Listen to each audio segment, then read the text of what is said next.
Hyvää huomenta. Meillä on kaksi vierasta täällä, jotka ovat saaneet jotain todella konkreettista aikaa. Kaksi naiskeksiä, eli Niina Ignatius ja Salla Koski. Hyvää huomenta ja tervetuloa.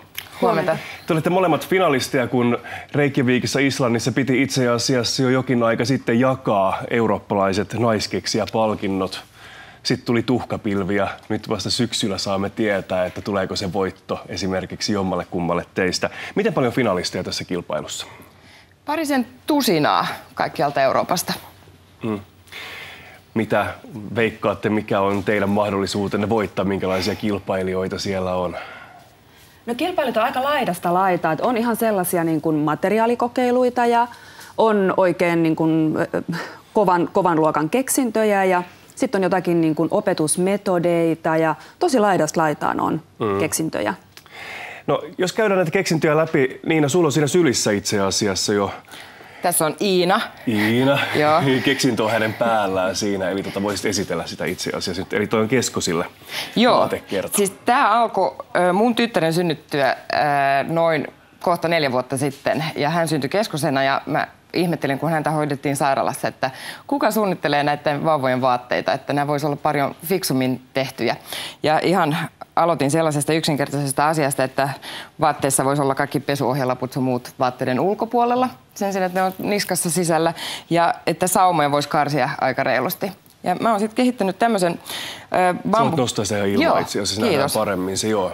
Tällaisen malliston, tää on nyt tämmöistä keskoskokoa oleva nukke, ja jossa voi esimerkiksi kaikki nämä hihat aukasta nepparein, koska sairaalassa hoidettavat vauvat ja aikuisetkin niin tarvii kaiken maailman piuhoja ja mittareita. Ja tässä näitä hihoja ja vaatetta siis itsessään voi pukea vauvan päälle ilman, että sitä hirveästi häiritsee. Et muutenkin niillä on tarpeeksi traumaattista siellä olla keskoskaapissa, eli tällainen systeemi. Tämä on jotenkin häkellyttävän yksinkertaista. Miten kukaan ei ole tullut miettineeksi tuollaista aikaisemmin? No versioita tällaisesta on toki olemassa ainakin jossain päin maailmaa, mutta tässä just juttelin jonkun kanssa siitä, että on yksi asia keksiä joku homma ja sitten toinen asia oikeasti tehdä se. Niin. Se on vähän kuin modernia taidetta, että se on helppo. Tonkin mä voisin tehdä, mutta sä et ole tehnyt sitä, eli siinä kulkee ehkä se raja. No tuossa pöydän vieressä on itse asiassa enemmänkin noita esillä samalla periaatteella toimivia vaatteita. Joo, kyllä. Että toi edellä oleva on unipussi, jossa on esimerkiksi ihan ilman sivusaamoissa muita, että on yrittänyt ajatella, että pieni ihminen, joka ei osaa puhua eikä välttämättä edes liikkua, niin ei pysty jostain epämukavasta paikasta sitten tai saumasta niin kuin liikkua pois. Ja turha kitinä ja itku sairaalassa tai muutenkin kotona, että näitä on ihan siis terveille vauvoillekin, niin auttaa myös hoitohenkilökunnan elämää. Vähemmän itkua, niin iloisemmat hoitajat ja iloisemmat lapset, niin nopeammin pääsee kotiin. No hoitamista tavallaan auttaa myös Salla Koski sinun keksintösi, eli lapsille tarkoitettu diabetesmittari. Joo, kyllä. Yksinkertaisesti. Kyllä. Tässä esillä voisin itse sitä kameralla näyttää. Mikäs tässä nyt on uutta?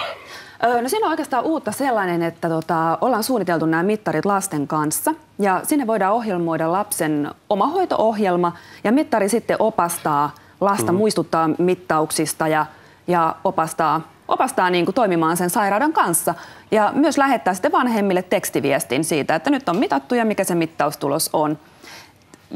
Tohtori Ankka, Dr. Duck ja Mr. Frog oli minun ajatuksia mittarista, mutta sitten tein lopputyöni tuonne taideteollisuuden korkeakouluun tästä. Ja lapset halusivat, että se on pääkallo, halusivat kantaa mittaria kaulassa, siihen tuli kotiavaimet ja kaikki hoitotarvikkeet tänne niin kuin samaan. Tämä keksintö on samalla tavalla aika yksinkertainen, että kaskon kukaan ei tullut ajatelleeksi. Kyllä. Miten sä keksit tämän itse? No, mulla on oikeastaan sellainen tausta, että mä oon fysioterapeutti ja sitä työtä tehneenä vähän kyllästyin siihen, että ihmiset aina tuli vastaanotolle, mutta eivät itse niin kuin sinä aikana, kun olivat kotona, niin pitäneet itsestään huolta. Ja ajattelin, että nyt mä lähden opiskelemaan muotoilua ja suunnittelen motivoivia omahoitotuotteita. Ja olin Englannissa vaihdossa ja siellä tehtävänantona oli suunnitella kannettava terveysmonitori. Tutkin vähänkään markkinaa ja totesin, että lapsille ei tee kukaan. Ja sitten soittelin erilaisille tunnetuille isoille brändeille ja kysyin, että miksei. Niin kaikki vasta, no ei ole ehkä tullut ajatelleeksi. Ja sitten mä ajattelin, että tässähän on hyvä juttu, että mä panostan tähän markkinaan. Tästä teidän tarinoista voisi tavallaan ehkä ottaa sen opin, että kannattaa tosiaan käyttää omia aivoja ja ottaa oma aloite.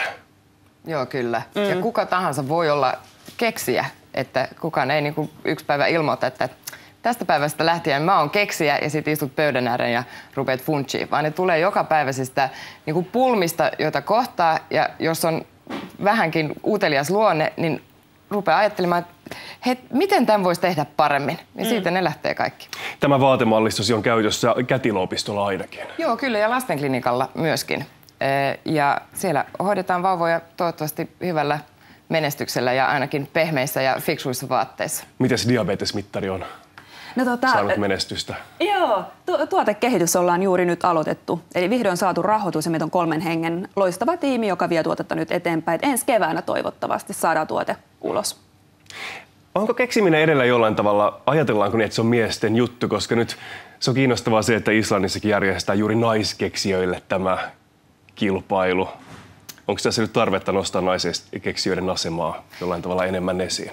No, mä uskon, että naisten asemaa voi aina puolustaa. Ei tarvitse paapua, mutta puolustaa. Että ainakin historiallisesti on ollut ehkä vaikeampi sitten naisten niin kuin ihan vaan päästä esille. Mutta toisaalta niin naisten tekemät keksit on yleensä jotenkin kotiin liittyen, terveyteen liittyen tai lapsiin liittyen ihan siitä tosiasiasta, että me tiedämme paremmin. Täällä on nyt haaste. Jos itse hoitaa lapsia 20 tuntia vuorokaudessa, niin yleensä tietää ehkä ne niksit sitten. Että saa antaa palautetta info@babamboo.comiin.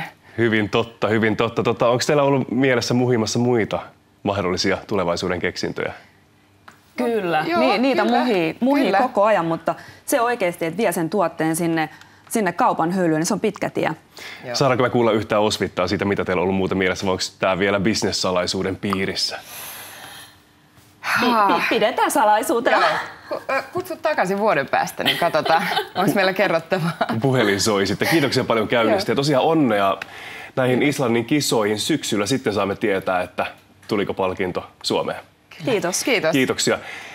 Hetken kuluttua on vuorossa 7:30 uutiset ja uutisten jälkeen puhutaan siitä, kuinka pärjätä lemmikkien kanssa kesähelteillä. Käydään ihan ensimmäisenä kuitenkin keittiössä kyselemässä, mitä tänä aamuna tuleman pitää.